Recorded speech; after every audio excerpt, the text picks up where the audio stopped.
চুরি জেলায় এবারে কাজু বাদামের চাষ করা হয়েছে। পুরো জেলায় ২৫০ হেক্টর জমিতে কাজু বাদামের চাষ করেছেন এখানকার পাহাড়ের কৃষকরা।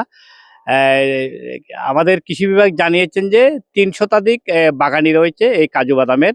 আমি যেখানে এসেছি এখানে খাগড়াছড়ি গোলাবাড়ি ইউনিয়নের পুনর্বাসন এলাকায় এসেছি। এখানে আপনাদেরকে যদি একটু দেখাতে চাই, এখানে কাজু বাদামগুলোতে এখন ফুল আসা শুরু করেছে। আমরা যার বাগানে এসেছি কমল কুমার ত্রিপুরা, ওনার বাগানে প্রায় ১৫০০ গাছ রয়েছে। এই গাছগুলোতে এবারে প্রথম ফুল আসা শুরু করেছে। ফুলের পরেই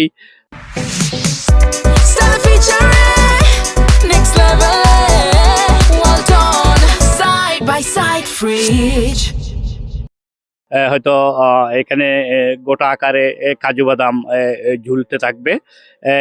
কৃষক যিনি আছেন এখানে, যিনি এই বাগানের মালিক যিনি আছেন কমল ত্রিপুরা, উনি বাগানে রাত দিন কাজ করে চলেছেন। আমি যদি একটু কথা বলতে চাই, আপনার কত একর ভূমিতে আপনি কাজু বাদাম করেছেন? এখানে 5 একর ভূমিতে কাজ করছে। আমার নাম রামকুমার ত্রিপুরা, আমি একজন কৃষক, খাগড়াছড়ি সদর গোলাবাড়ি ইউনিয়ন 6 নং ওয়ার্ডের। কত গাছ আছে আপনার এখানে? আছে ১৫০০ ভিতরে ৫০০ আগে দিছে, ২৩ সালে দিছে ৫০০। ওইটা কিন্তু যেটা ৫০০ দিছে এটা ফুল আসতেছে, কিন্তু যেটা এই বছর দিছে ২০২৫ সালে এটা কিন্তু ফুল আসে নাই। যেটা আগে দিছে এটা ফুল আসতেছে, এখন কিন্তু প্রচুর ফুল আসতেছে, কিন্তু আমরা বাজার যার জানে না, প্রথম বছরে ফুল আসছে আর কি। ৫০০ টাকা আছে। এখন আমার আছে মোট ১৫০০ কাজু বাদাম চারা আছে ৫ একরে। এটা কিন্তু ধন্যবাদ। কৃষক যিনি আছেন কমল ত্রিপুরা, তিনি আমাদেরকে জানিয়েছেন যে ১৫০০ ওনার এখানে কাজু বাদামের চারা রয়েছে। ইনি লাগিয়েছেন, ৩ বছর হয়েছে। ৩ বছর পরেই মুকুল আসা শুরু করছে।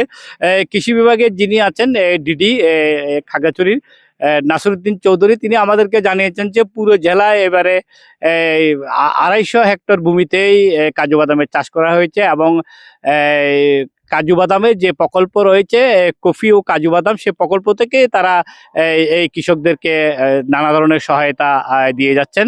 খাগড়াছড়ি সদরের গোলাবাড়ি ইউনিয়নের পুনর্বাসন এলাকা থেকে ছিল আমার কাজু বাদাম নিয়ে সর্বশেষ তথ্য।